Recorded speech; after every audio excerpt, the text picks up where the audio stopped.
Well, I had a very high-tech printer at the hotel today that only came out with microscopic scope font, so I'm going to use a very low-tech microphone stand for my presentation. But thank you to the ICT and Daphne, and I think you forgot to mention I've got 2 young children, so I am a master of conflict negotiation on a daily basis on that. So hopefully some of that will come into the remarks. I'm sure we can share some thoughts on that. Yes, let's collaborate afterwards. And then, of course, the disclaimer as a sitting U.S. government official. My comments and hypotheticals are here to further academic debate and intellectual discourse. So with that behind us, why don't we get started on my remarks on this. And so what I thought I'd do is share sort of personal perspectives on the types of adversaries, not only adversaries in the CT perspective, but also in the point arena, and then the state-on-state actor. Obviously, Seth Jones and Audrey Cronin did a lion's share of work back in 2007, 2008 on the issue of how do terrorism conflicts, and encourage everyone to read or reread that when they have time. I'll also talk about the challenges we face, from my perspective, in addressing our adversaries at the negotiating table or elsewhere. And then, how do we finally conclude this, and what are some comments and recommendations for those going into the field and practicing this issue? So with this, what are the categories of the actors involved that we're facing? I have my first category that I call the chateau class. These are your traditional state actors, historically dealing with state-on-state issues. Think negotiations in a villa on Lake Como or Maggiore or a French chateau, or concluding a conflict on a battleship with a clean and easy signature of surrender. Again, these tended to dominate throughout the 20th century and cap sort of with the Dayton Accords, Midwestern air base, not a chateau, but close enough. And then, the sides tend to have fairly well-articulated positions, understood by others. It was high-tech. Okay. And their aims were often physical or geographic in nature. But there could also be elements of ideological issues, a sort of combination with the Soviet Union, which was seeking geographic gains, but also ideological influence and expansion. And there were also well-established methods of communication between the two adversaries.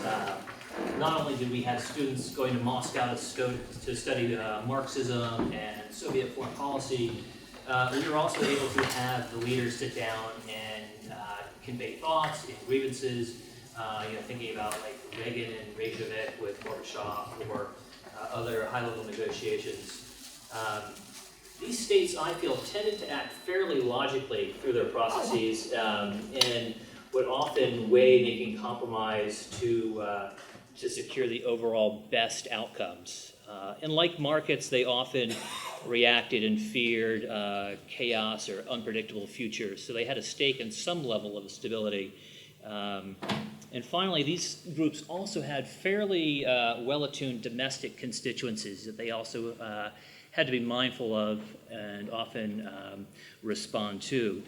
So the second category, well, that's the one I would put ISIS and AQ, maybe the Tamil Tigers, or even perhaps the Viet Cong. And those are what I'm calling your cave or your concealed classes of adversaries. These tend to be non-state actors, but potentially elements of former states or those hoping to become states in their own right. They tend to be groups with leadership hierarchies, but they may not have a physical capital or a recognized center, and sometimes that's by intent, so they don't open themselves up to attack. But these groups have tended to receive much more focus from the international community in recent years, and again, have less physical territories, but they're often arising in or around areas of fragility. They often have little in terms of a modern economy, so perhaps less to lose in conflict settings. They may be more comfortable with conflict and have more tolerance for chaos. And sometimes they may even use this chaos for their advantage or potential leverage for negotiation. Sometimes compromise by these groups may not be desired or even achievable, And oftentimes they're going to be more ideological than our chateau players and willing to take risk at the expense of their resources. I'm also thinking about some of the purely ideological groups, say of the 1970s, the far-left European groups, the eco-terrorists, or even the racially motivated extremists that we're seeing even today. But it's a mixed bag, really, as to whether they would be receptive to outreach or negotiations with their adversaries. And finally, they may constitute a wide range of factions and sub-factions, and sometimes it is hard to control some of these subgroups on the fringes of these concealed or cave classes. My final class is what I'm calling the computer or cell, or perhaps a combination of those two class. These tend to be our loners, our isolated individuals, often radicalizing online or with a very, very small group, and rallying around an idea or just seeking to create random violence. Usually these groups have very little ties to any sort of a immediate geographic movement. I'm thinking also the Unabomber could probably be placed in this group. In any perhaps of the ISIS-inspired, not ISIS-directed per se, but ISIS-inspired individuals, those hoping to make a name for themselves and proving their worth to a larger entity such as ISIS or Al-Qaeda, even if they're not in contact with them. Here, obviously, mental illness and isolation and social frustration often come into play, but they are looking to make a statement of some sort, and usually not seeking any sort of monumental concessions or objectives. Frankly, I see these individuals seeking an act as opposed to an accord, or even a geographic area. And they're willing to take their own life and the lives of others to reach this act. The individual action, obviously, suicide leads to the elimination of the conflict with these groups, and it's something they're willing to do, and that's obviously something we all need to be conscious of. So what are the challenges of dealing with these variety of classes? It's concluding conflict has never been easy, and at least in the CT and the coin sense, I think Seth and Audrey have done a good job on sort of identifying the 6 ways that conflicts can end with these groups. It's decapitation of leadership, negotiation, success of a group, which obviously is rare. I think they said there was no instance of success by a religiously focused terrorist group since 1968. Failure, I'm thinking burnout as well could be one, or internal bickering like the FLQ in Quebec. And then repression or marginalization, often as a result of police pressure, and then reorientation or splintering. So at least in the CT and coin context, that's, I think, a fairly comprehensive group on how these conflicts can end. And there's plenty of literature on the success and failures of state-on-state conflict and negotiations and how those conclude. Richard Holbrook's To End a War is a good account, sort of a fast-moving, day-by-day chronicle of what happened at the Dayton Accords. And of course, with some of these players, overwhelming military action can lead to annihilation or practical submission of an adversary. It's, in one way, some people will say the easiest way to end a conflict. But is it always possible or practical is really the question I have whenever that issue comes up. In some cases, absolutely. In other cases, no. It really depends on the adversary you're dealing with and how it's prosecuted. But some of our contemporary conflict challenges that I see relate to sort of 6 issues. The biggest is incongruent conflict classes, where you'll have one class, say a chateau state, dealing against a computer or a cell individual. Here you can have sophisticated military resources going against something like the Viet Cong, and those never really match up, and if they're just right, those conflicts can persist for a very, very long time without bringing one side to the table or outright victory. Another challenge is the inability to understand what the adversary seeks, especially non-state actors here, and this always can lead to missed opportunities. There's always the unwillingness or inability by some of these smaller classes to respond to typical negotiation channels or incentives, and that can often put the brakes on reaching a conclusion. And at times, others may just not be willing to engage politically or diplomatically, and I think we'll have to put the current ISIS and Al-Qaeda networks in that category. And then also, how do you deal with social media in a time of conflict conclusion? Getting back to the Dayton Accords, which I understood pretty well just from being on the fringes of part of that. There was always sort of this nightly routine where the principals from each of the sides would go back and call their respective news agencies, New York Times or European papers, and sort of give a readout of what happened and trying to set the stage for the next day. And everyone would have to wait until the morning's paper came out at 8 o'clock. Today, that's much, much more difficult in managing expectations, managing your constituencies, and for the principals involved in potential negotiations, and trying to decipher what exactly are the pressures they're facing and what constituencies do they need to represent. So that's something to consider in the modern era. And then finally, how well does the leadership of one of these classes, how well are they able to marshal and corral their constituents, not only to support the negotiations, but also how do these groups or subgroups react and act after a negotiation has been reached? Do you risk issues of having splinter groups coming out that may not be pleased with the negotiations or the conclusion? So that's something to always consider. And then I'll, seeing the time, I'll wrap up here with a couple of considerations for practitioners, for some of our students today looking to go into this field. So just some thoughts here, but it is imperative to correctly categorize and understand your adversary going into these issues. And that's where working for government intelligence that we have on our adversaries can help us, but it's not always complete. We don't always have, the 100% complete picture of this. And the smaller the group, obviously, the more difficult it is to penetrate and understand what their objectives and motives are. Another issue, how can you effectively message your position to the rank and file of your adversary and their constituents?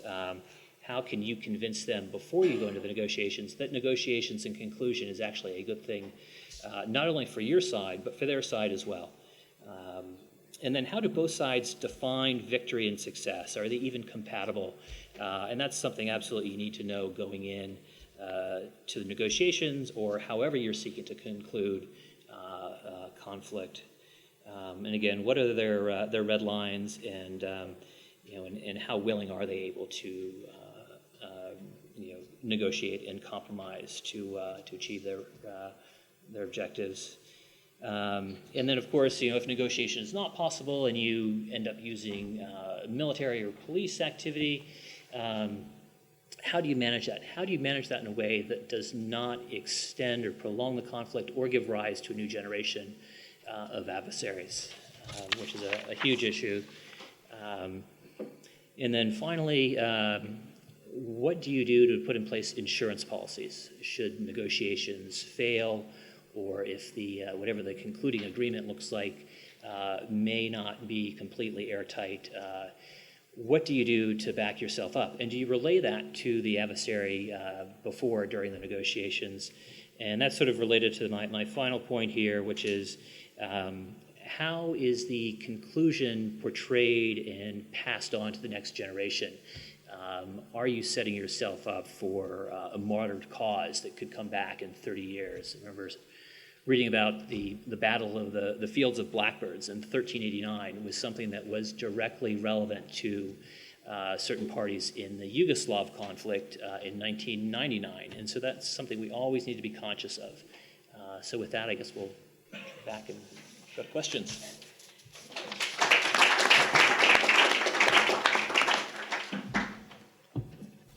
Okay, well, does this work? Yes. First of all, thank you very much to everyone here for their patience and for listening to these very interesting presentations. I want to say two quick things before I give an opportunity maybe to all of you to, if anyone wants to say anything about, kind of piggyback on what we've been speaking about and say one more thing or two. I'll give you an opportunity for that, and then maybe we'll open up to questions. But the two things that I wanted to mention are the following. Number one, I think it's interesting that many of us have strongly linked, and we did not discuss this ahead of time, I have to say, the beginning of a war and or conflict or an insurgency and the end of it. So in other words, the complexity, the difficulty of answering the questions that are at the heart of this of today's workshop, how the wars end and perhaps why they don't end. In many ways, we linked this up to the beginning of the war, and I think that's interesting. So whether it has to do with the fact that the beginning of the war was regulated and the end of the war wasn't, whether it has to do with the fact that the legal authority might not be perfectly well defined, or maybe it's too broad, how we identify the enemy. So many of us have mentioned this, right? Who is your opponent, your adversary? And you really stressed this, Scott, in the last part of your talk. Whether we announce it formally, do we not announce it formally? What choice we make about formality, and even taking the perspective of global jihad, I thought it was interesting that even from the perspective of the enemy in this case, the fact that even from their point of view, the fact that they can't agree, I mean, if I understood Asaf correctly, and correct me if I'm wrong, right? But the fact that they can't agree within themselves who is their enemy, do they have a local fight or a global fight? Are they against the Zionists or is it broader? That weakens them in their fight also. So many of the steps are linked to how it all begins. So I wanted to stress that out. And the second thing I wanted to talk about, just kind of like to set up the conversation now, is that I gave you at the very beginning of my talk, I gave you the definition of war termination by an Italian legal scholar from the 16th century who was a really a leading scholar at the time. And I told you that he gave three. I'm reminding you of what I said before. He said that war can be won when either it formally ends by a negotiated settlement, or the enemy disappears, it's subjugated, or when it's formally, when the hostilities factually end. So those were the three options, and I think these three options are still very much relevant to 2019 in a very strange way. But I would add the ideas to that list. I would add the ideas that you guys all brought up. So what did you bring up?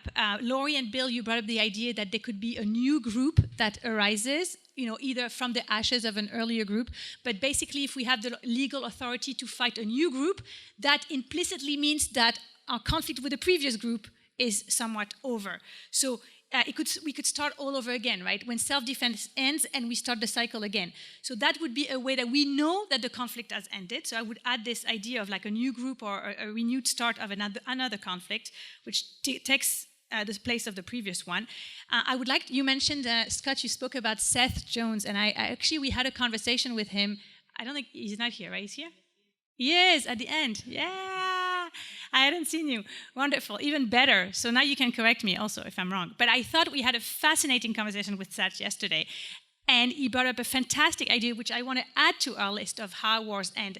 And he said that if the conflict has become exclusively local and the global dimension of it has, for the most part, disappeared, then maybe we can say that this is the end of that conflict. At least, that I think that was from the perspective of the US mostly, but I think that was really interesting, and it didn't come up in our conversation that much.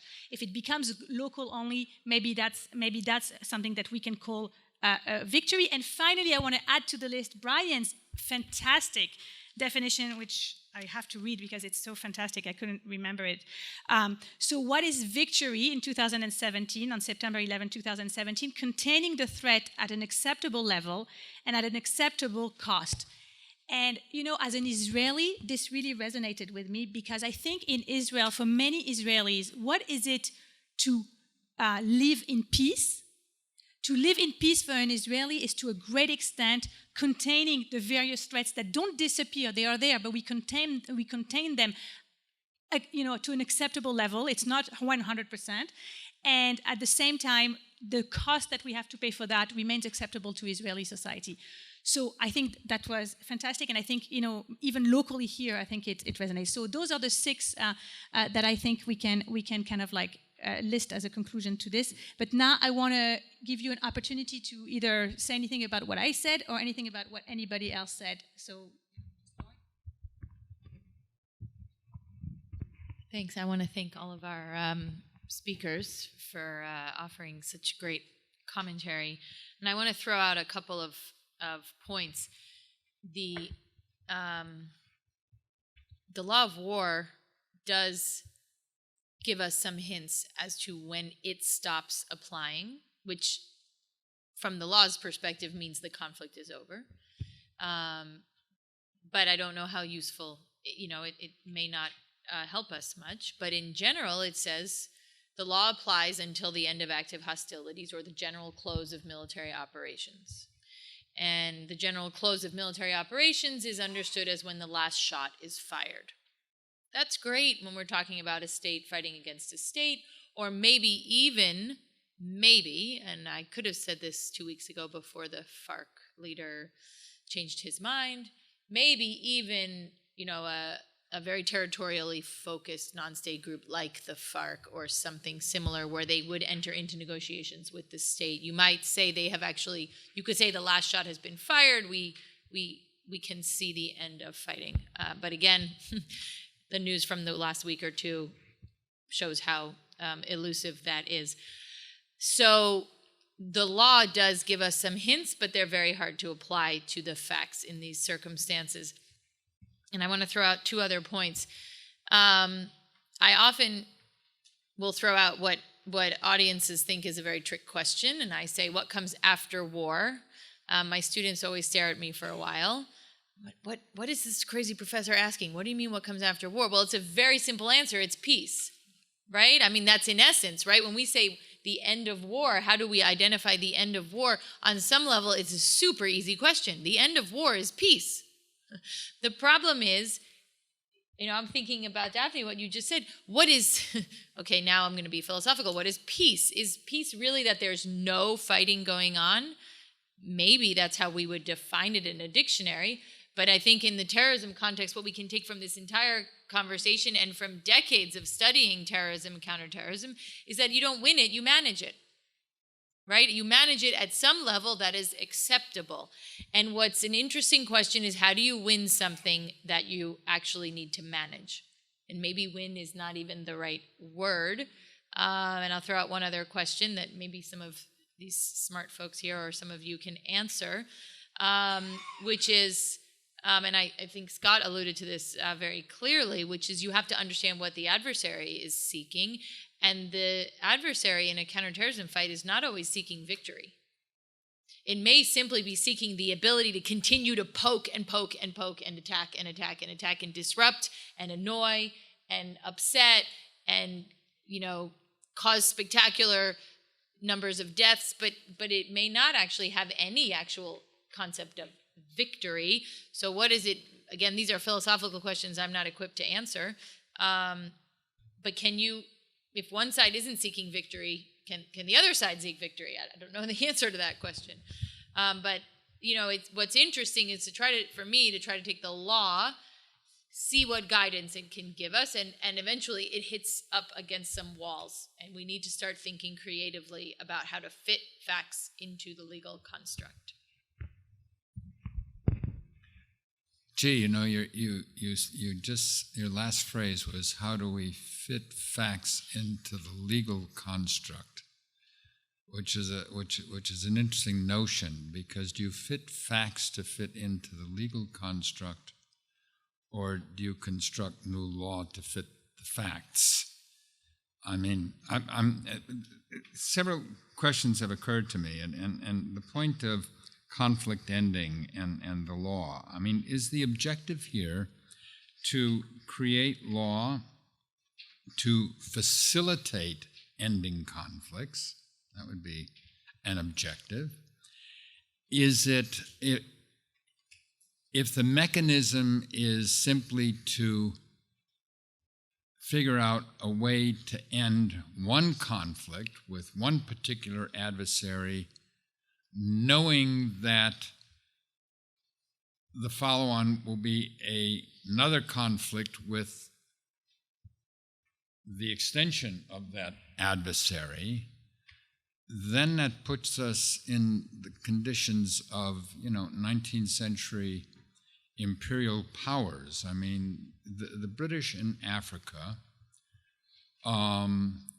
fought, they call them now, the names have changed, but the Xhosa Wars in South Africa, and there was the first Xhosa War, there was the second Xhosa War, there was the third, the fourth, the fifth, and through the ninth. Now, each war ended with a victory by the Imperial British forces. It did not end the conflict, and within a short period of time was another war. And if you look at that historically, you say, there was a long war that was segmented into 9 chapters, but it really didn't change the reality of the fact that we had these sort of pretend endings. Or do you craft new law simply to regulate endless war? Or do you try to craft new war, craft new law that simply recognizes we are in a gray area that involves a combination of combating crime and conducting military operations? I mean, if we were to have, let's say, instead of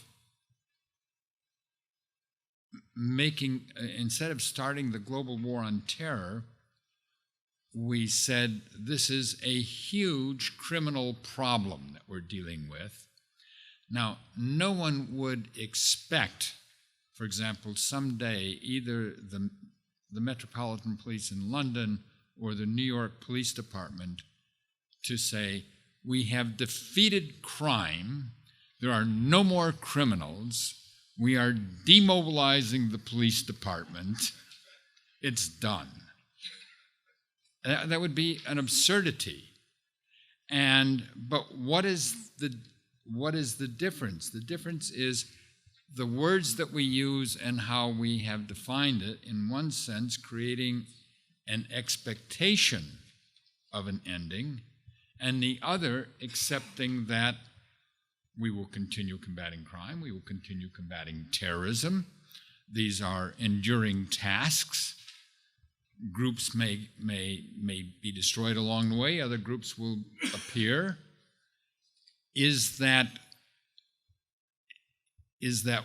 war? Is that something else? Do we have to invent something else to meet that reality? I mean, I don't have the answers to those, but I was just thinking about them as you were all talking. I would ask a question. David Vaness, I'm a professor of terrorism studies at St Andrews University in Scotland. I think my question, well, first of all, to all of the members of the panel, thank you for very excellent panel presentations. It's been a fascinating, from a wide variety of perspectives. So we're very pleased to have been present. My question, I think, probably aimed more at Brian and Asaf, and it follows particularly from your presentation, Asaf. Can I invite you to ground that is slightly shorter term than the perspective that you were leading? I'm not confident that I'm still going to be around with your longer perspective, so just the shorter term. And it's the merger question, and about whether AQ and Daesh are perhaps moving closely or more closely together. And I'm particularly intrigued, Edmund is sitting over there, his wonderful analysis team at the UN in his ever splendid recent report were hinting that there was accommodation emerging, at least, or rubbing along in some, would that be accurate? Yeah. In some places. So there was some hint for this.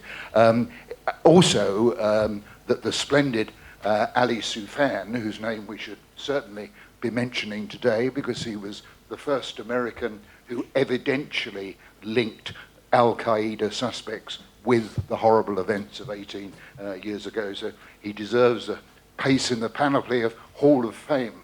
But in his book, Anatomy of Terror, he makes this point about the possibility of merger. And in particular, he was pointing to the fact that UBL's eldest son, had he lived, may well have played a part in a increasing cohesion between AQ and Daesh. So my question, as requested, is what do you think are the short-term prospects, given those developments, of maybe some degree of merger, or as the UN reports it, some form of accommodation or rubbing along? Thank you. Maybe we'll take a few other questions. Anyone else? Yeah, at the very end. Bill, right?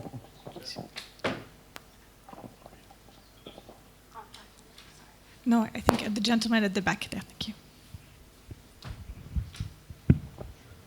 Hi, I'm Bobby Sullivan. I'm a Homeland Security professor in Tampa, Florida. And Mr. Jenkins, I think that was incredible what you said. It seems to me like there is no end to this war, and it looks like, and I hate to use this word because it's a bad word. It's got bad connotations. It looks like it's a never-ending police action. You know, policing and investigating, and just because it is. Is it possible from an international law standpoint to just totally take the terminology war out of it and make it just an ongoing policing, unilateral world action against terror? Thank you. We'll take one more. Maybe Seth, since we relied on his wisdom. Thank you. Just a quick question. Actually, could be for any of the panelists, both the legal side and the Al-Qaeda Islamic State side. Just curious your thoughts on how you square this circle. At what point, as this conflict morphs, and I think Professor Mogadon's comment on this is not just groups, but also networks and individuals, inspired individuals, actually tells us a lot that this is likely to continue in a range of different forms. But how do you square the legal dimension, let's say, with targeted killings, where they have revolved around an AUMF that is tied to primarily Al-Qaeda and 9/11, especially with groups that aren't tied to Al-Qaeda? How do you start to use force and justify it on legal grounds, which is what the U.S. has tried to do, when that distinction becomes thinner and thinner? I think part of the answer depends on personalities. Yeah. And so I think that, with the current personalities in place, Ayman al-Zawahiri and Abu Bakr al-Baghdadi, I think there's virtually no chance of a merger because there's simply too much bad blood between them. Yeah. But I think my more general answer is that I don't think it's an either-or.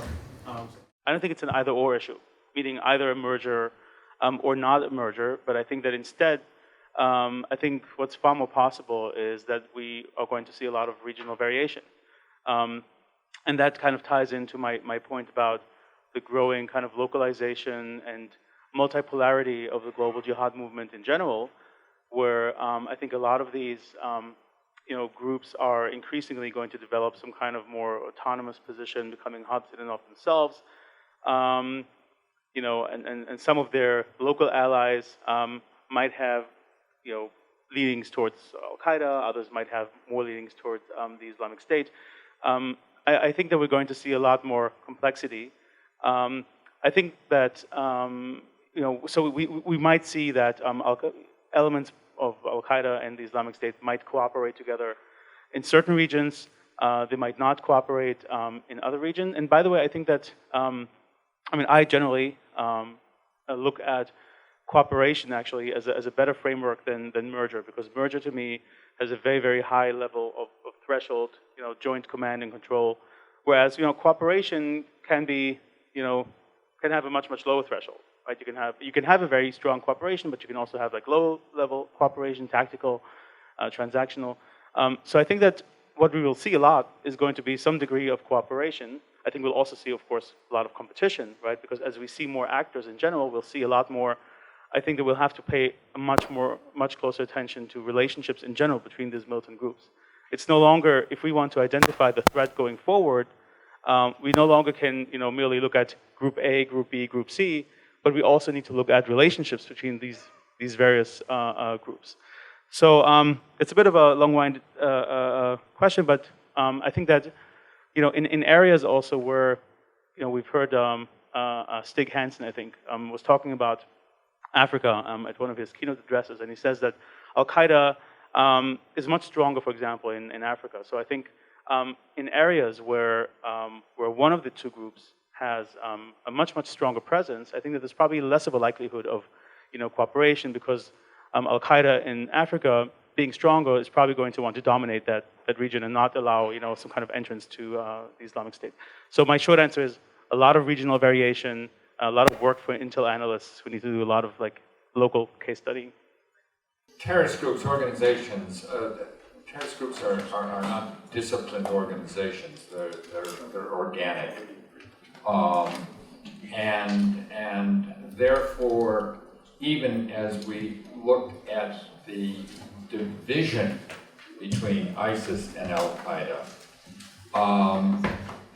that involved a lot of individual decisions by individual leaders of individual components around the world, and in some cases, even within individual entities, you might see a younger generation of fighters breaking one way and the leadership breaking another way. These groups are prone to internal divisions for all sorts of reasons, ideological, or in the case of the jihadists, theological. This is not an exclusive thing to the jihadists. I mean, if we go back to the early days of the Communist Revolution or the Spanish Civil War, the firing squads were busy shooting each other, as whether you were the 4th International or the 5th International or Trotskyites or whatever. So this is a common thing, and therefore I wouldn't get too wrapped around order of battle things, because they're much more fluid than that. I think this particular division between al-Baghdadi and al-Zawahiri, between ISIS and Al-Qaeda, actually has deeper roots. It's not just the leaders. This goes back to Zarqawi and Osama bin Laden. So we're looking at something that's got nearly 2 decades into it. And so the divisions have, that particular division has transcended the death of bin Laden and the death of a number of predecessors of al-Baghdadi. So for the short term, I don't see a merger, but I certainly would go along with Asaf's comments in that in individual cases, there may be accommodations, local accommodations, there may be local fighting between the two, and within the two elements, there will be divisions and groups consuming one another and breaking apart. Thank you. I'll try to respond briefly to the 2 questions up on the policing idea, swapping out the language of war and international law for policing. International law has already done that for us to some degree. It doesn't use the term war. It uses armed conflict, as Lori said, to describe a shooting conflict where there's kinetic force involved. And we have other language for other ways of managing the conflict. War is sort of passé, not only in the formal sense because of the UN Charter, but in terms of nomenclature. I think your question about targeting is maybe the hardest one going forward about what we do with AUMFs. I didn't get to it because I don't want to deal with hard questions. But you forced me for a minute. One of the weaknesses of the AUMF in the U.S., the one that came a few days after 9/11, is that it didn't specify a battlefield. Think about that. It didn't specify an enemy by name. It didn't specify a battlefield. It didn't specify the conditions for victory. It just said, go get them. And when we start interpreting that rallying cry to pick out individuals for targeting with lethal force all over the globe, you heard that long list of places that I read from President Trump's June letter where the United States might use military force. There were at least 15 countries in that list. Well, if the bad guy is on the streets of Geneva, or Paris, or London, or Tokyo, we don't take them out. We don't use a drone and conduct a strike because there are alternative means for apprehending a person that presents an immediate threat in those cities that have a very capable law enforcement community. But there are a lot of instances where that question wouldn't be so easily answered, and where we don't have a declared presence for using military force. And if we continue to expand the boundaries, the geographic boundaries, into more and more places, the rule of international law that stands in the way of just conflict willy-nilly is really at threat. There's a rule of international law that says that you can't cross a sovereign border to use force against your own enemy unless that sovereign nation is unable or unwilling to take care of the problem itself. Certainly the Swiss would, the French would, the English would, the Japanese would. So those are the kind of questions that have to be asked on an individual basis when those questions are raised now. But President Trump's list here from June, some of those countries are on that list because those targeting questions have arisen. And I think it's going to continue in that way, at least for the short term. I want to address those two questions as well as what Brian said at the end, kind of pushing back on what I had said. And I think if after 9/11, the U.S. and other countries had done what many wish had taken place, which is gone after a bunch of criminals who launched a major attack and treated it as a criminal investigation and never said the word war or conflict or anything like that, we wouldn't be having a conversation about the end of it. The reason, at least from a legal standpoint, and this goes to your question as well in the back, the reason we're having this conversation is because those authorities are everyday, ordinary. Criminal law authorities exist all the time. War is an or armed conflict, and the law that applies during armed conflict is an extraordinary authority. It is an extraordinary legal regime, and it shouldn't apply forever. I'm rather fond of the law of war. I spend my time thinking about it, but I don't want it to apply all the time in all places. And I'll give you two very good reasons why. It authorizes the use of force as a first resort, and it authorizes detention without charge until the end of hostilities. We don't want that applying all the time. We need to find an end to it.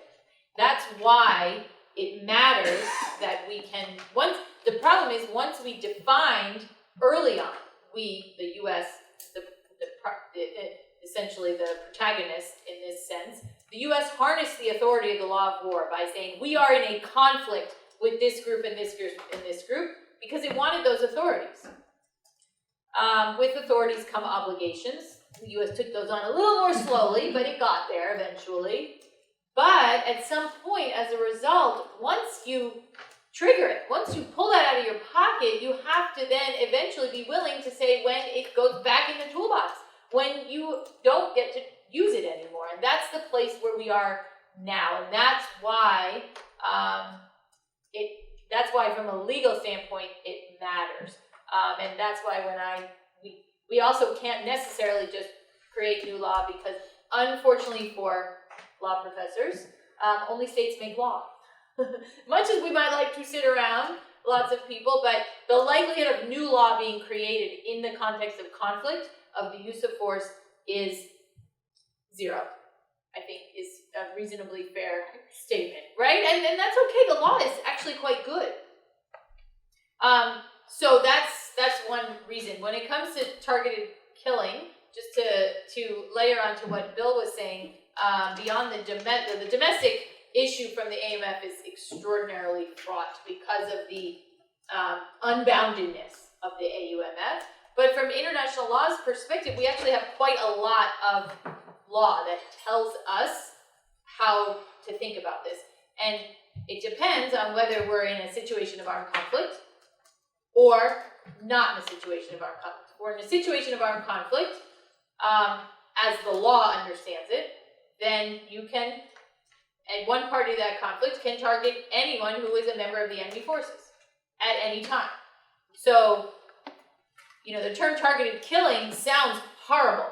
You are identifying someone and going out to get them. But as one of our colleagues in this area, and I love this statement, I wish I had thought of it, but I didn't. He's cleverer than far cleverer. He says, well, would you rather untargeted killing?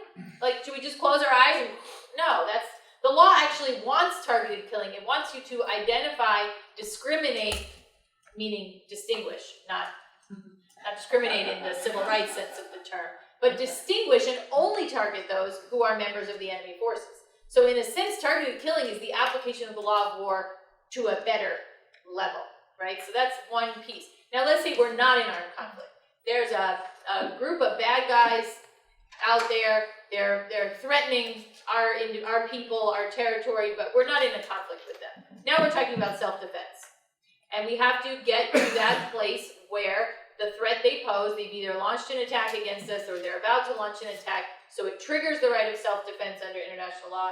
You meet necessity, you meet proportionality, it's really a one-off authority to use force. It gets you over the border, like Bill was saying.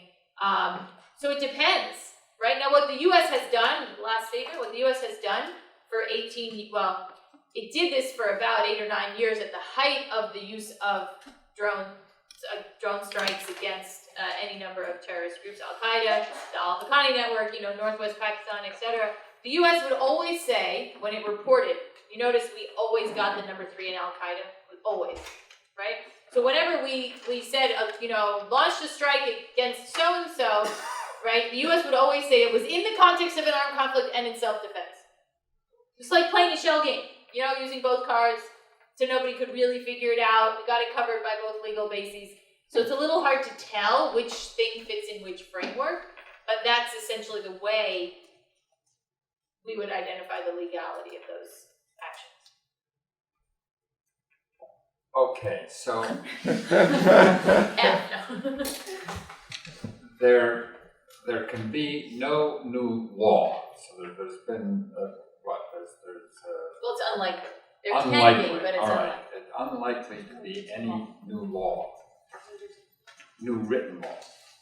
So we have agreed here that the nature of the conflicts that we face have fundamentally changed from what we were dealing with. That the nature of the adversary has fundamentally changed.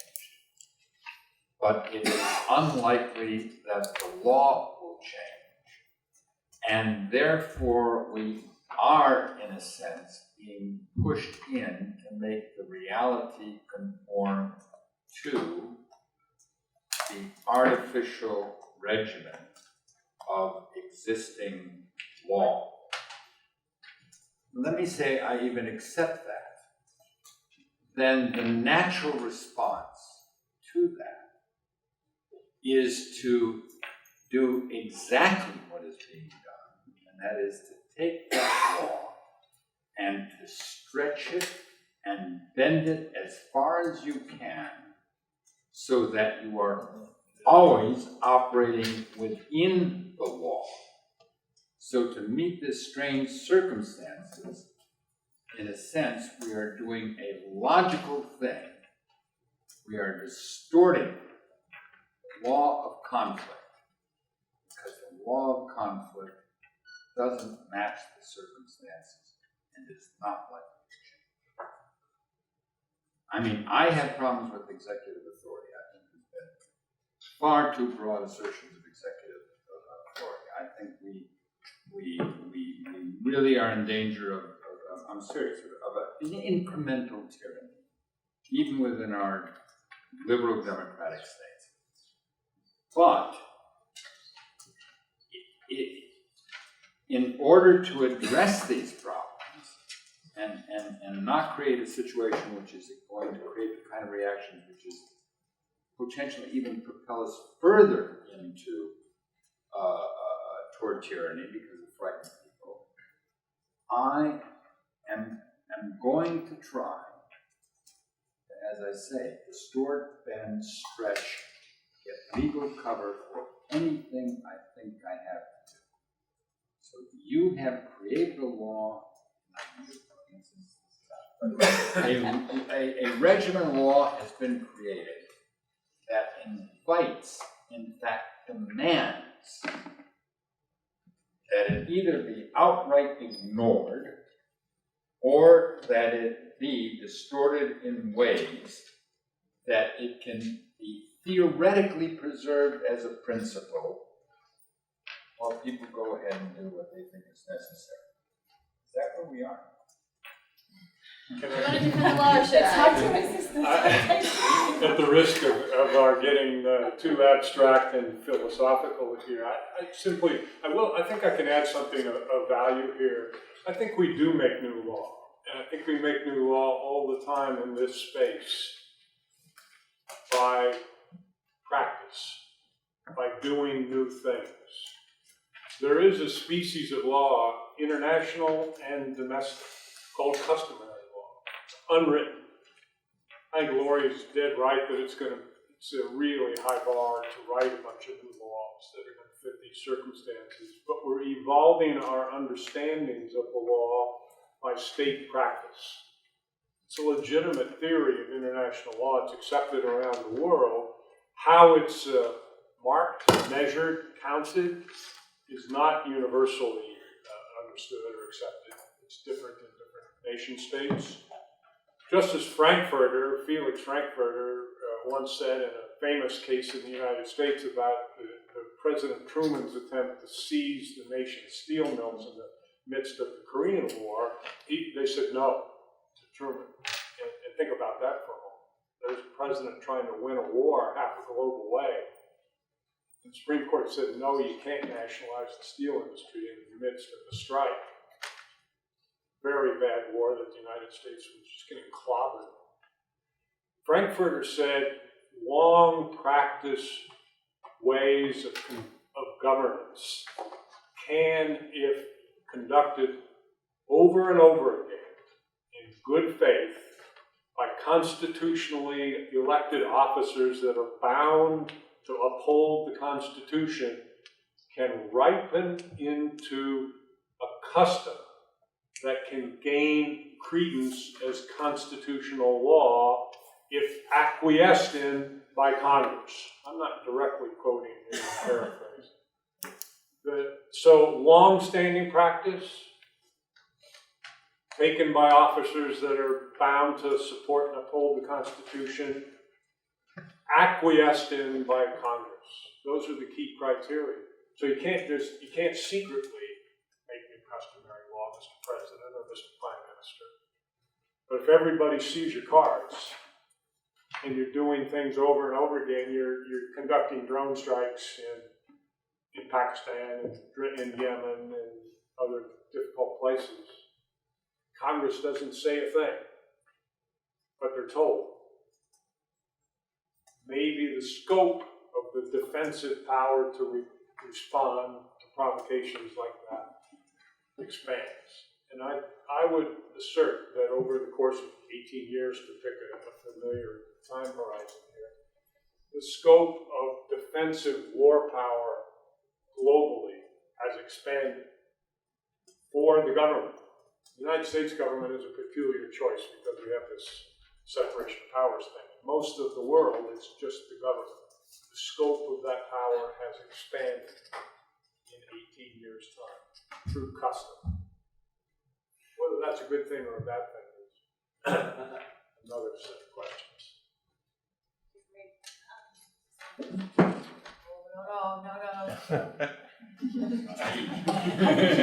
I might use my prerogatives here. Anyway, I want to thank you all for this really interesting discussion. I would just say, Brian, that I've heard accusations against international that it has legitimated the killing of people in war, because it has. That it has limited states unduly in actually achieving victory by putting constraints on them.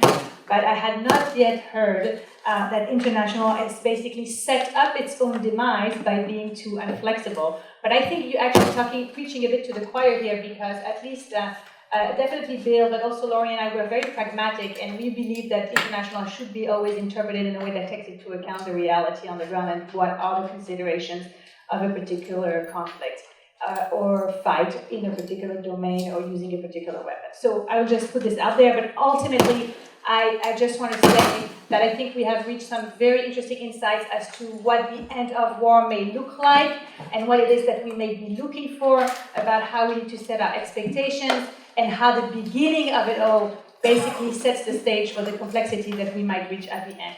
So with that, I want to thank Anne-Marie for partnering with ICT in holding this workshop. We look forward for next year. We hope to see you all next year for another installment of the End of War Project. Enjoy the conference, and thank you very, very much to all our panelists for their insightful contributions, and to all of you for your patience and your questions. Thank you very much.